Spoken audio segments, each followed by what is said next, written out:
इसी गृहस्थी में आप सभी का स्वागत है।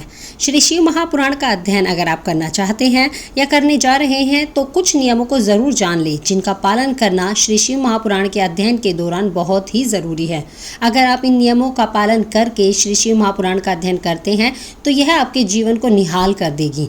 आपकी सभी मनोकामनाएं पूर्ण होंगी और आपकी बुद्धि में विवेक जागृत होगा। तो चलिए जानते हैं वो कौन से नियम हैं जिनका पालन करना बहुत ही ज़रूरी है। साथ में जो वीडियो चल रही है यह कोई साधारण वीडियो नहीं है। यह शिमला में माता तारा रानी का जो मंदिर है वह पर्वत की चोटी पर है और उसमें पीछे की तरफ 1.5 किलोमीटर खाई में एक शिवजी का मंदिर है। बाबा भोलेनाथ की कृपा से हमें वहाँ का दर्शन करने का मौका मिला। वहाँ एक सिद्ध संत की कुटिया है, तो आप देख सकते हैं रास्ते में किस प्रकार का व्यू है, तो इसलिए मैंने इसको यहाँ पर लगाया है। तो चलिए शुरू करते हैं। सबसे पहले अगर आप श्री शिव महापुराण का अध्ययन करना चाहते हैं तो उसके लिए सबसे अच्छा दिन सोमवार का दिन है। आप सोमवार से श्री शिव महापुराण का अध्ययन शुरू कर सकते हैं।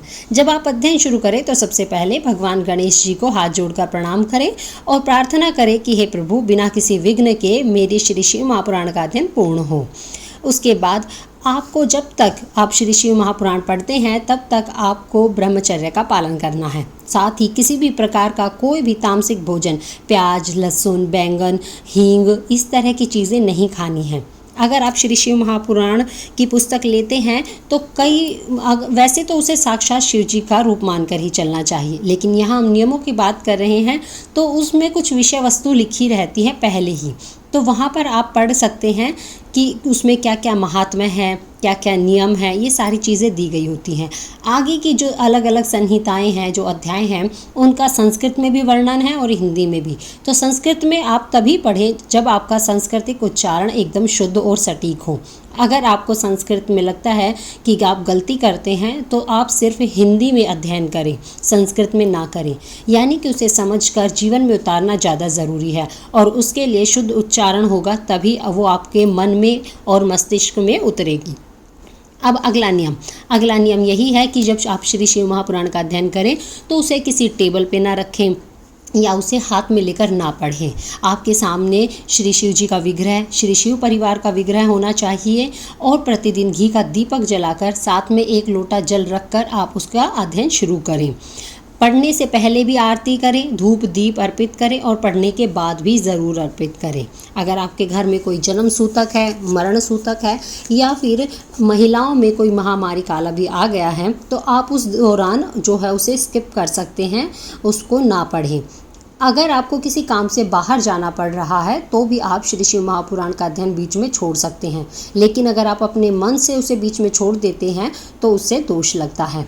श्री शिव महापुराण का अध्ययन करने के दौरान आपको किसी भी ऐसे इंसान के साथ नहीं रहना होता जो चुगली करता है, जो क्रोधी है, जो झगड़ालू है, या अगर आपके घर परिवार में ही इस प्रकार का इंसान है तो आपको मौन धारण कर लेना है। आपको किसी से झगड़ा नहीं करना चाहिए, कोई भी ऐसी क्रिया नहीं करनी चाहिए जिससे आपको दोष लगे। श्री शिव महापुराण का अध्ययन आप नहा धोकर साफ सुथरे वस्त्र पहनकर धूप दीप दिखाकर ही बिल्कुल शुरुआत करें। आप अपने घर के मंदिर के सामने भी कर सकते हैं या जहाँ भी करें वहाँ पर श्री शिव जी का विग्रह होना चाहिए सामने, और मन में धारण करके रुद्राक्ष की माला से नाम जप करके और ये संकल्प लेते हुए कि इस दौरान जब भी मैं शिव महापुराण का अध्ययन कर रहा हूँ या कर रही हूँ उस दौरान मैं अधिक से अधिक नाम जाप करूँगी, अपने ध्यान को अधिक से अधिक शिव जी में लगाऊँगी या लगाऊँगा, तो ही आप इसका अध्ययन करें। इसके अलावा कुछ छोटे मोटे नियम होते हैं, जैसे कि हम बात कर चुके हैं ब्रह्मचर्य का, खाने का, नहा धोकर साफ सुथरे कपड़े पहनने का, बुरी संगत में ना पड़ने का। तो इन नियमों का पालन करना तो बहुत ही विशेष है।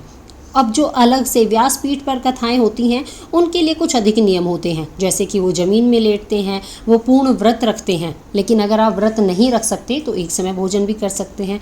अगर आप बिल्कुल भी बिना भोजन के नहीं रह सकते तो बिना तामसिक भोजन दोनों समय भोजन करिए और श्री शिव महापुराण का अध्ययन बिल्कुल कर सकते हैं। ऐसी कोई चिंता का विषय नहीं है। श्री शिव महापुराण का अध्ययन जब आपका पूरा हो जाए तो आप मंदिर में जाकर भगवान भोलेनाथ को जल चढ़ाकर और प्रसाद चढ़ाकर भोग लगाएं, पंडित जी को दक्षिणा दें, उनको भी प्रसाद दें और भोग में आप हलवा, पूरी, सब्जी, इस तरह का एक सुंदर भोग थाली तैयार करके आप अपने पुराण की समाप्ति पर उनको ज़रूर लगाएं। दक्षिणा आप अपनी इच्छा अनुसार दे सकते हैं। श्री शिव महापुराण को साक्षात शिव का स्वरूप मानते हुए इन्हें कभी हाथ में लेकर ना पढ़ें, ना ही किसी टेबल पर रखें। जो किताब पढ़ने का स्टैंड होता है या तो उस पर सुंदर वस्त्र बिछाकर लाल, हरा, सफ़ेद, पीला कोई भी शुभ रंग का साफ सुथरा कपड़ा बिछाकर उसको स्थापित करके पढ़ें, या फिर आप कोई चौकी भी ले सकते हैं जिस पर आप साफ सुथरा और सुंदर कपड़ा बिछाकर उसे अध्ययन करें। इसके अलावा खाने के और भी बहुत से नियम होते हैं, लेकिन उसमें तामसिक भोजन ही मुख्य होता है। श्री शिव महापुराण का अध्ययन करने के दौरान इन नियमों का पालन जरूर करना चाहिए। अब आते हैं संकल्प पर। तो अगर आप अपने मन में ये ठान लेते हैं कि आप 7 दिन में पूर्ण करेंगे, 11 दिन में, 21 दिन में, सवा महीने में, तो आप दिनों की संख्या निश्चित करके संकल्प लें।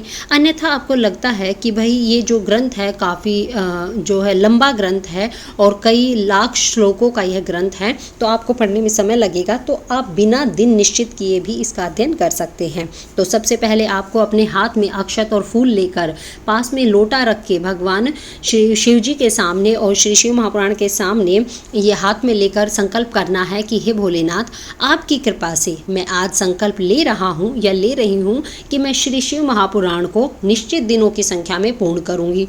अगर दिन निश्चित ना हो तो मैं श्री शिव महापुराण को अध्ययन बिल्कुल मन तन को शुद्ध करके और पूरी जो है विवेक के साथ इसको अध्ययन करूंगी। तो आप अपनी कृपा बनाए रखें और मेरे संकल्प को पूर्ण करने के लिए अपना आशीर्वाद दें। तो और गणेश जी को ज़रूर याद करें। श्री गणेश जी का ध्यान रखते हुए ही आप शुरुआत करें।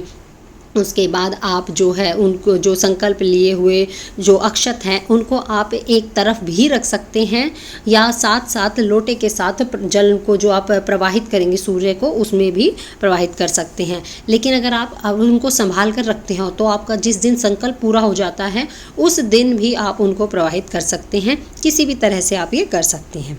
तो ये थे कुछ छोटे छोटे नियम। ये इन नियमों का पालन करना श्री शिव महापुराण के अध्ययन के दौरान बहुत ज़रूरी है। तो आपको ये नियम और ये वीडियो कैसी लगी? क्या आपने भी श्री शिव महापुराण का पहले अध्ययन किया है? ज़रूर बताइएगा। और आप देख सकते हैं साथ ही वीडियो में हम पहुंच गए हैं संत महात्मा जी की कुटिया की तरफ। बहुत ही सुंदर और बहुत ही भयावह दर्शन भी था। भरे जंगल में बिल्कुल गहरी घाटी में अकेले संत महाराज ही उस कुटिया में रह रहे थे और ये शिव जी भगवान का एक सुंदर सा बहुत ही जो कहते हैं ना कि एक शांत वातावरण वाला मंदिर था।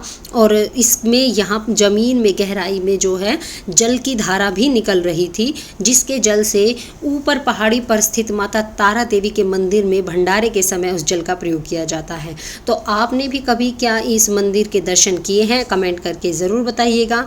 और आपको यह वीडियो कैसी लगी ये भी ज़रूर बताइएगा। तो आपको श्री शिव महापुराण के अध्ययन की पहले से ही बहुत शुभकामनाएं।